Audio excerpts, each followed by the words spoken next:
ہمارے ذہنوں میں جو معیارات بیٹھے ہوئے ہیں وہ کیا ہے؟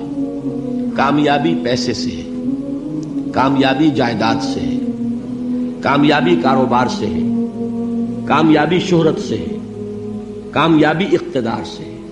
یہ معیارات ہیں. جو جتنا دولت مند اتنا کامیاب، جو جتنا مشہور اتنا کامیاب، جو جتنا پاپولر اتنا کامیاب، جو حکومت پر پہنچ گیا کامیاب، جس نے بڑا کاروبار جما لیا کامیاب، جس نے بہت جائیداد بنا لی کامیاب. یہی ہے اصل میں ساری بس کی گانٹھ. جو تصور کامیابی کا ہوگا اسی کے مطابق آپ کی بھاگ دوڑ ہوگی، اسی کے لیے جد و جہد ہوگی، اسی کے لیے توانائیاں صرف ہوں گی، اسی کے لیے دن رات کی مشقت ہوگی. یہ ہے اصل شے جس کی یہاں نفی ہو رہی ہے. کامیابی دولت سے نہیں، کامیابی شہرت سے نہیں، کامیابی اقتدار اور طاقت اور حکومت سے نہیں، بلکہ کامیابی ہے ایمان سے، عمل صالح سے، تواصی بالحق سے، تواصی بالصبر سے. آپ غور کیجئے اس نقطہ نظر کا، اس ایٹیچیوڈ کا، یہ جو مینٹل ایٹیچیوڈ ہے اس کا بدل جانا ہی انسانی شخصیت کے اندر انقلاب برپا کرے گا. اب آپ کا نتیجہ کیا نکلا؟ اگر تو دولت سے کامیابی ہوتی تو قارون بہت کامیاب تھا، اگر حکومت سے کامیابی ہوتی تو فرعون اور نمرود بہت کامیاب تھے.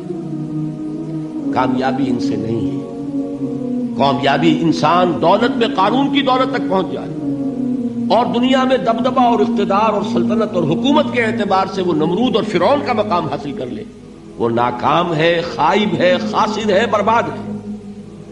اور ابو ذر غفاری کامیاب ہے، چاہے ان کے پاس کچھ نہیں تھا، جھونپڑی تک نہیں تھی، کوئی گھر نہیں تھا. حضور نے فرمایا ہے اللہ کے کچھ بندے ایسے ہوتے ہیں جو کسی محفل میں جانا چاہیں تو انہیں اجازت نہ ملے، جو کہیں اگر رشتہ کرنا چاہے کوئی ان سے رشتہ کرنے کو تیار نہ، کہیں کوئی سفارش کرنا چاہے تو ان کی کوئی بات ہی نہ سنے. لیکن اللہ کے ہاں ان کا وہ مقام ہے کہ اگر بھولے سے بھی کسی بات پر قسم کھا بیٹھتے ہیں تو اللہ ان کی قسم کی لاج رکھتا ہے. یہ ہے فرق. یہ جان لیجیے اچھی طرح. اس بات کا مان لینا آسان، اس پر سبحان اللہ کہنا آسان، لیکن اس کے مطابق آپ کے اپنے ذہن کا بدل جانا بہت مشکل. اس لیے کہ ہم متاثر ہوتے ہیں اپنے ماحول سے. وہ بڑا محل ہے، دیکھ کر ایک دفعہ جھجری آتی ہے، وہ بڑی سی 20 فٹ لمبی کار سناٹے کے ساتھ آپ کے پاس سے گزر گئی. ایک دفعہ اعصاب کے اندر ارتعاش ہوتا ہے، محسوس ہوتا ہے بڑے یہ نصیبے والے لوگ ہیں، بڑے خوش نصیب، بڑے کامیاب.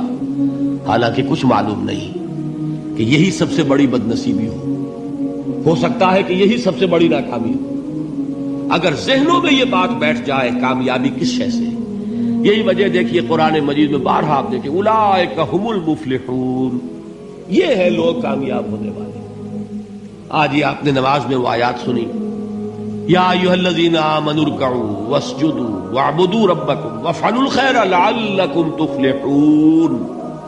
اے ایمان والو، رکوع کرو، سجدہ کرو، اپنے رب کی پرستش اور بندگی کرو اور اچھے کام کرو تاکہ تم کامیاب ہو جاؤ.